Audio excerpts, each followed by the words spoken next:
I'm Debbie and welcome to Bible Study. Today we're in chapter 8. Today's reading is a short one, as you can probably see on the time on this video. It's only 13 verses, and Paul's going to be speaking about foods that are sacrificed to idols. Is it okay to eat them or not? So if you're ready to Bible study with me, let's go.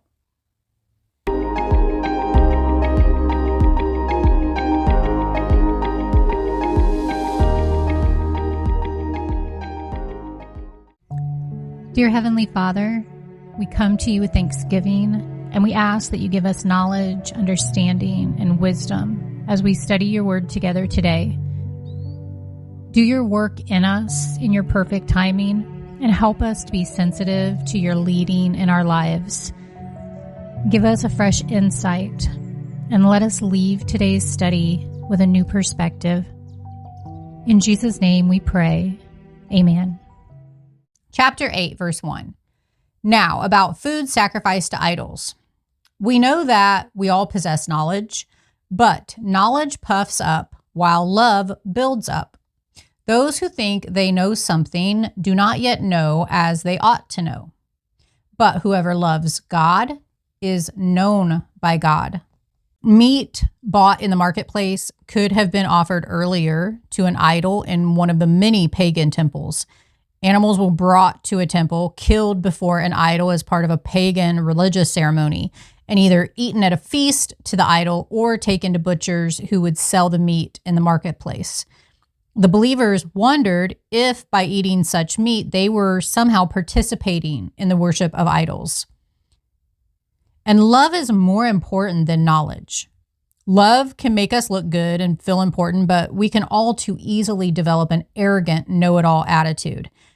Many people with strong opinions are unwilling to listen to and learn from God and others. If you want a vibrant relationship with God, you must get to know Him, not just know about Him. The way to know Him is by understanding and recognizing the depth of His love for all people and the lengths to which He goes to reach out with His love.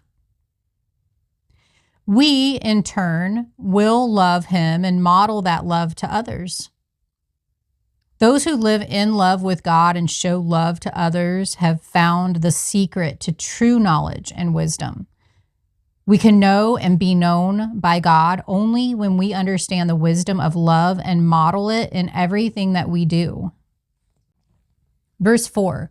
So then, about eating food sacrificed to idols. We know that an idol is nothing at all in the world, and that there is no God but one. For even if there are so-called gods, whether in heaven or on earth, as indeed there are many gods and many lords, yet for us there is but one God, the Father, from whom all things came, and for whom we live. And there is but one Lord, Jesus Christ, through whom all things came, and through whom we live. But not everyone possesses this knowledge. Some people are still so accustomed to idols that when they eat sacrificial food, they think of it as having been sacrificed to a god. And since their conscience is weak, it is defiled. But food does not bring us near to God. We are no worse if we do not eat, and no better if we do. Paul addressed these words to believers who weren't bothered by eating meat that had been sacrificed to idols. Although idols were phony and the pagan ritual of sacrificing to them was meaningless, eating such meat offended some Christians with more sensitive consciences. Paul said, therefore, that if a weaker or less mature believer misunderstood their actions, they should, out of consideration, avoid eating meat offered to idols. Verse 9, be careful, however, that the exercise of your rights does not become a stumbling block to the weak. For if someone with a weak conscience sees you, with all your knowledge, eating in an idol's temple, won't that person be emboldened to eat what is sacrificed to idols? So this weak brother or sister for whom Christ died is destroyed by your knowledge. When you sin against them in this way and wound their weak conscience, you sin against Christ. Therefore, if what I eat causes my brother or sister to fall into sin, I will never eat meat again, so that I will not cause them to fall. Christian freedom doesn't mean that anything goes. It means that we obtain salvation not by good deeds or legalistic rules, but by the free gift of God. Christian freedom, then, is inseparably tied to Christian responsibility. New believers are often very sensitive to what is right or wrong, what they should or shouldn't do. Some actions may be perfectly all right for us to do, but they may harm a Christian brother or sister who is still young in the faith and learning what the Christian life is all about. We must be careful not to offend a sensitive or younger Christian, or by our example, cause him or her to sin. When we love others, our freedom should be less important to us than strengthening the faith of a brother or sister in Christ. Paul advises those who are more mature in the faith, including pastors and other leaders, about how they must care about their brothers and sisters in Christ who have more tender consciences and how to help them resolve conflicts in this area. Those weak brothers and sisters are advised concerning their growth, as they are called to run the race of faith.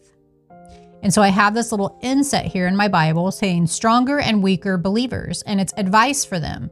So advice to stronger believers, it says, don't be proud of your maturity. Don't flaunt your freedom. Act in love so you do not cause weaker believers to stumble. And the advice it says to weaker believers is, although you may not feel the same freedom in some areas as others do, take your time and pray to God, but do not force others to adhere to your stipulations. You will hinder other believers if you make up rules and standards for how everyone ought to behave. Make sure your convictions are based on God's word and are not simply an expression of your opinions. And then it says advice to pastors and leaders.